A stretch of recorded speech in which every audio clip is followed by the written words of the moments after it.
So yun guys, paano ba natin gamitin ang baking soda at saka vinegar sa ating pagtatab clean? Hi guys mga kabloom! Welcome back po muli sa ating YouTube channel and yours truly again, Orly Kulas Kabloom po. Guys, our topic for today is how to tab clean your fully automatic washing machine na kagaya po neto. Today kasi guys yung schedule na ating next na tab cleaning sa ating fully automatic washing machine. And hindi po tayo gagamit ng any oxygenated bleach or ozone rocks. Ang gagamitin natin for today's tab cleaning is baking soda at saka vinegar. Tara po, umpisahan na po natin. Heto po yung ating washing machine na itatab clean for this vlog. It's an LG Smart Inverter 8.5 kilograms fully automatic washing machine. Ang una nating requirement guys is tanggalin yung screen filter dito mismo sa daluyan ng tubig papuntang washing machine. So tanggalin po natin. Yan po. Ito kasi guys, pag matagal na hindi nalilinisan, hindi maiwasan na magkaroon ng lumot na siyang nagkukos ng mahinang pagdaloy ng tubig papuntang washing machine. Yan ho, madumi po. So ibabrush natin po mamaya. Guys, ibalik muna natin kasi kakailangan nating magkarga ng tubig mamaya sa ating pagtatab clean. Mamaya na natin ibalik yung screen filter pag nalinisan na po natin. And then yung next natin gagawin is tanggalin yung lint filter sa loob ng tub. Ito po yun. Bali dalawa po kasi yung lint filter ng ating washing machine. Itong mga filters, ibabad natin sa tubig na may sabon. Tapos, ibabrush natin mamaya.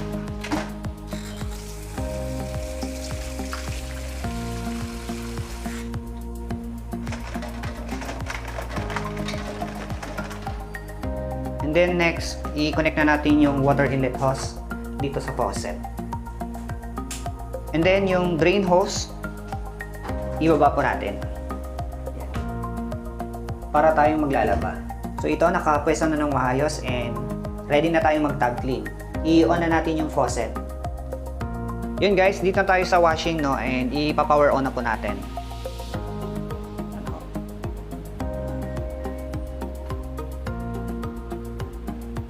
And then, hanapin natin yung tab clean. So, nasa program 2 po yung tab clean, kaya isi-select po natin. Yan po. Kung mapapansin nyo guys, almost 2 hours yung kanyang pagtatab clean. Yan ho. And then, lahat ho ng wash cycle, nakailaw yung spin, yung rinse, yung wash, at saka soak. Yan ho. Kaya umabot po siya ng almost 2 hours. And then guys, we start. Yan. So si washing, mag-a-analyze po yan. Since naka-on naman na po yung water, yan ho. Naglagay na po siya ng tubig. Check po natin. Yan po. Mamaya, pag nakapaglagay na siya ng sapat na tubig, balikan po natin para ilagay po natin yung panlinis na baking soda at saka yung vinegar. Mag-pause muna tayo. I-check po natin yung level ng tubig na inilagay niya. So ito po siya. Halos mapuno. Madaming tubig talaga pagka nagtatab clean. And then guys, ito na, maglalagay na po tayo ng baking soda.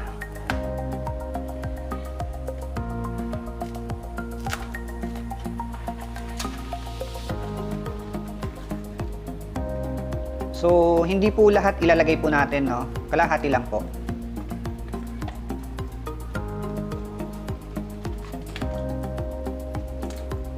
Ayan.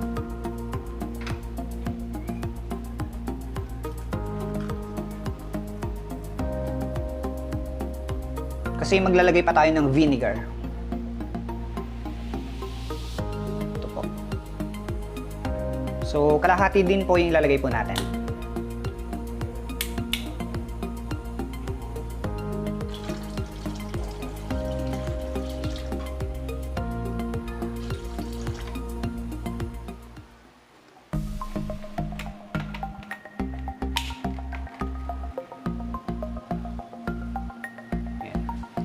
And then guys,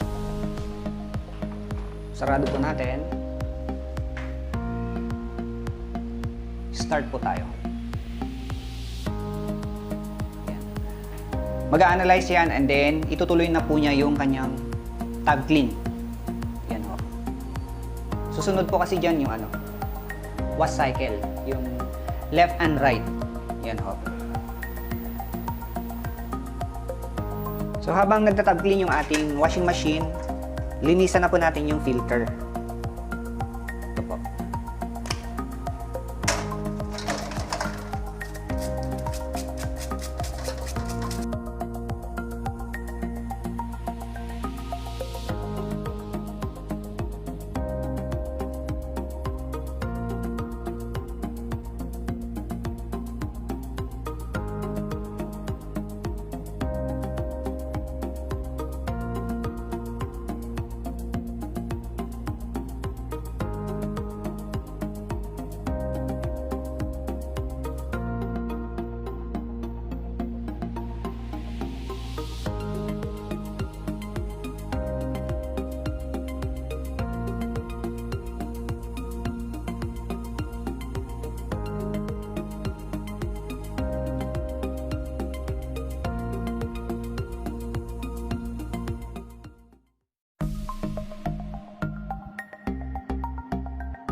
Ito guys, update. So 1 hour and 27 minutes na lang natira and babad pa rin po yung ginagawa niya. Yan ho. Steady lang siya. And then guys, ito na. 46 minutes na lang and ang ginagawa niya is wash cycle. So check po natin. Yan siya. So sarado po natin, ayaw niya pagka naka-open. So ito, update ulit guys, 21 minutes and ang ginawa niya po, nagdi-drain siya ng kanyang tubig. Yan, konti na lang. 10 minutes na lang and nagkarga po ulit siya ng tubig. And then, parang wash cycle po yung ginagawa niya. Yan, punong-puno na naman. So ito na guys, nag-alarm na and tapos na pala yun. Tignan natin. So yun. So since tapos na, balik na natin yung filter, yung lint filter na dalawa.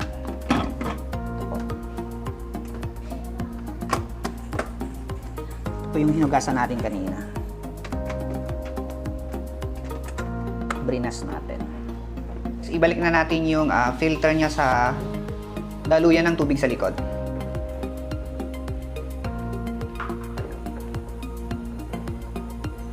Balik na natin. Yan na guys. Naipwesta na natin ng maayos yung ating washing machine. So hanggang sa muli po, maraming salamat po sa inyong panonood and bye!